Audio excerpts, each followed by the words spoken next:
As I approach the intersection, I let my speed drop and I come to a nice smooth stop. It's important when you're stopping that you always stop before the limit line. So I use the left view from my windshield wiper, and as soon as the limit line disappears, I come to a full stop. If I crossed over the limit line just a little bit, or if I got too close to the car ahead of me, I could lose a point. I have to stop in the correct position.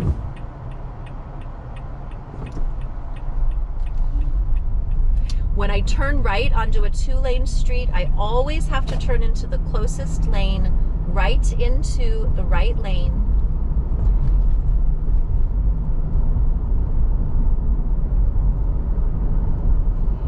And I just went 32 miles an hour in a 30.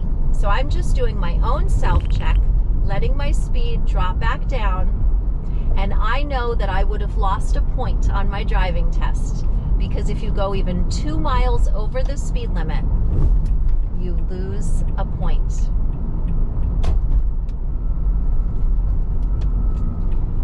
And remember, you're not going to make any maneuvers unless the driving examiner tells you to. You're going to assume straight unless they tell you to do something. This is an example of the space that we have to keep behind the car ahead of us. We have to be able to see a little bit of asphalt behind the tires. From my view, my windshield wiper runs below the back 2 tires with just about maybe 2 inches of ground. So that feels like adequate space. With my green arrow, I expect that the rest of the world stops for me, but I still look around and keep track. Now I'm going to make a right turn over the bike lane, demonstrating my perfect right lane change into the bike lane, and then a safe turn onto this one-way street, so I just get to take up space in the middle.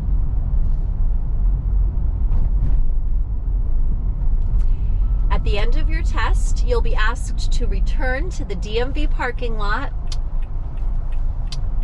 and you'll be asked to park in the parking lot. And this angle parking on the right is the easiest. The crooked car makes it look a little more complicated, but we just stay focused on our diagonal position. We come up to the sidewalk, not too close that we bump, just close enough, and then we park our car. The examiner will tell you to turn off your car, and then they'll review your score sheet with you.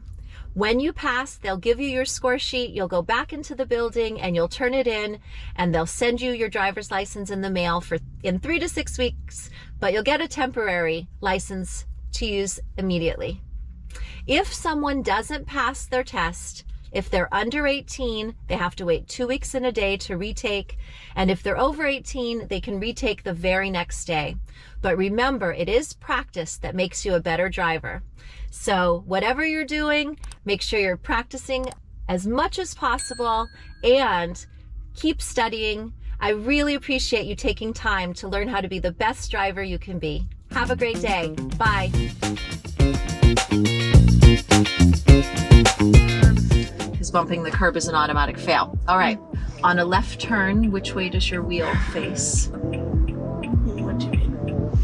It is, that one's a trick question. It faces straight. You mean before we turn? Yeah. Oh yeah, no, you never want to turn your wheels, because then if you get rear-ended, you get rear-ended right into traffic.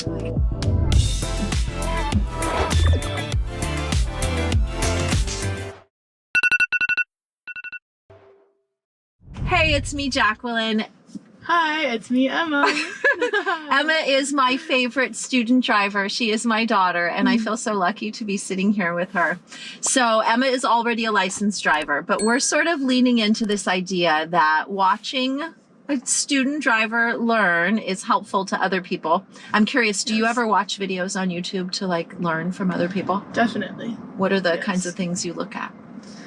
Cooking videos, fixing things. Nice. Yeah, if there's a a task that I'm trying to do, and I could use a little guidance. Mostly cooking. Yeah, that's awesome. That's why I got that nice homemade soup the other day. Oh yeah. I really appreciated that.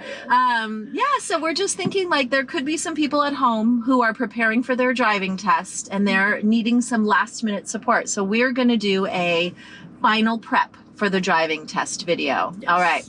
So Emma, go ahead and roll down your window. We are going to start with the pre-drive checklist. So you're going to keep your hands on the wheel. You're going to imagine that the examiner is standing outside the window and they are going to call out all the car parts. They just want to make sure you know how everything works, and they're going to be looking around to make sure all your lights work. Okay? So I'm going to call out some things and you're going to respond. Okay. So, Is the car usually on at this point? Yep. Okay, because you have to turn the... You got Sure. it? Yes.